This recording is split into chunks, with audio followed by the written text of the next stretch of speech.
Alright, I couldn't wait till the battery fully charges, and I know they come like half charged from factory, so I give it like 30 minutes, just enough to test the servos out. Now I'm going to be recording this just in case I cut my own head off by mistake.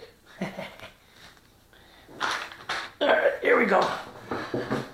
Okay, based on the manual, we have to turn the transmitter on first, which is the radio, and then connect the battery and fire up the copter. What I don't like, some of my other copters have an on and off switch, and pretty much the on and off switch here is connect the battery. So I'm going to go ahead and give this a good distance, about there. I'm going to connect I'm going to keep everything down at the bottom as low as possible, and I'm going to make sure that the F mode is to 0. If you're on mode 1 or mode 2, these are stunt modes. It's just also known as pitch lock or something, or rudder lock or something. I forgot the name of it.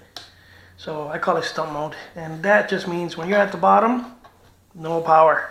When you're at the top, full power. When you go to stunt mode, it just means you're 75% power here, 100 here, 100 here. So that means you're spinning at all times. And that's more for stunts. So I'm going to go ahead and make sure it's all the way to the back. Make sure all my switches are set to the off position at the moment. And everything else is centered.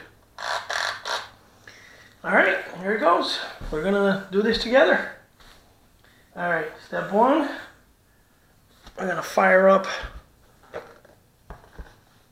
the transmitter. Here it is. Booting up like a computer. Alright, let's put it here out of the way and down. Part 2. Alright, here it is connect this.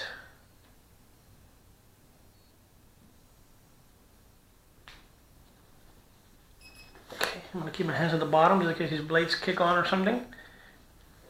That's flashing red. I don't hear anything from here, so I don't know if it bound or not. It's supposed to do something special. I think they already married it at the factory because I see the 450 on there. So I got a feeling that they already pre-married it for me. Okay, one way to test that is I'm going to put the camera down. I'm going to put my hand down here just in case. And I'm going to slightly touch the servos. No, it's not married. Alright, let's try this again. Power down the copter.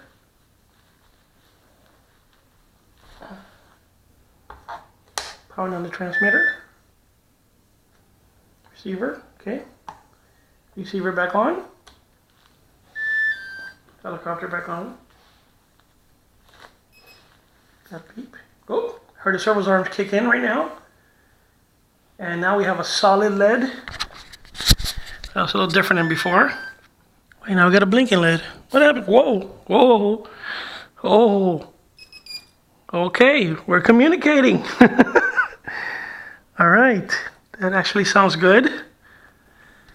I hear the servos kind of like tickling there. And here, we got a little bar. All right, now I need to keep my hands on this. I don't want this thing to freak out and cut my head off. This is very different than plastic ones. All right, put the camera down for a minute. And let me test the servo arms. Yay, we have a connection. All right. Let me move this over here so you can see the servo arms. The servo's kicking in. Alright, we got our backwards. We got our forward. And let me see if I can put this box another way where this camera sees a little more.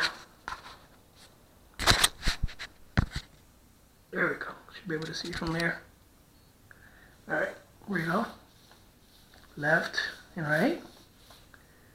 Forward and back. Alright. Now, based on this, it should be seeing something. So now I have a good distance between me and this blade. And I can hear the servo arms wanting to do something. So that's kind of cool. All right, I'm gonna just slightly touch it.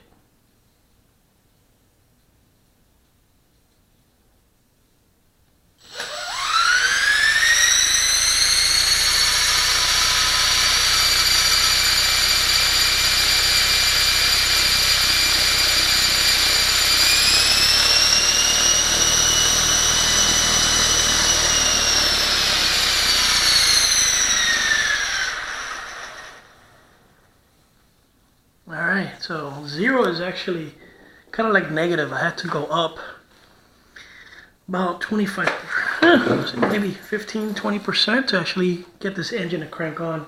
So that's kind of good, so prevents accidents. Now that the servos are working, it looks like my swash plate is nice and flat. So far so good on everything. Okay. Got a good response. Alright, so far so good. Let's go ahead and give it a little whirl there to kind of see if these blades are straight. Take advantage. Here we go again.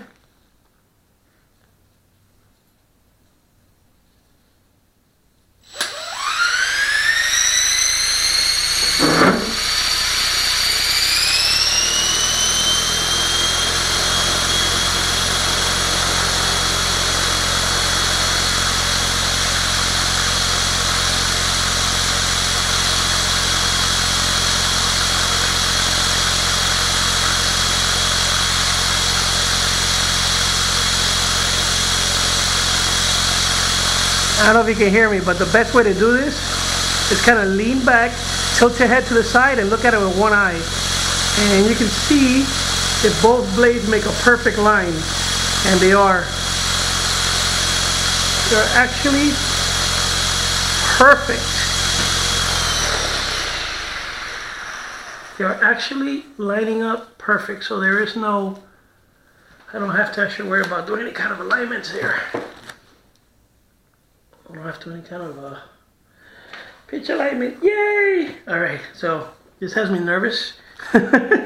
So I'm actually going to go ahead and let me see. I don't want to touch anything on this control yet. I'm going to disconnect this before I play with anything on the control or the settings or anything else, because I don't want this thing to mistakenly just go nuts on me. Oh, there goes the settings. You see? It's already set it to the 450. Ooh, what did I touch? I ain't doing nothing. I'm not doing nothing. Disconnect. Come on, man. I'm gonna put an on and off switch on this thing so bad.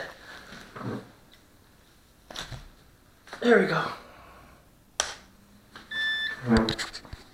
Alright, so factory did a good job. Or actually, ujtoys.com did a good job. That's where this came from. So, normally it comes in and there's like stuff loose or stuff missing, from all the other stores that I bought. So UJ Toys did a pretty decent job here. It actually came all preset, nice and clean. They probably tested it before it went out, which I like. So now I'm going to play with the control. I'm going to play with the settings. I'm going to give that battery a full charge and crank this baby up outside and see what it does.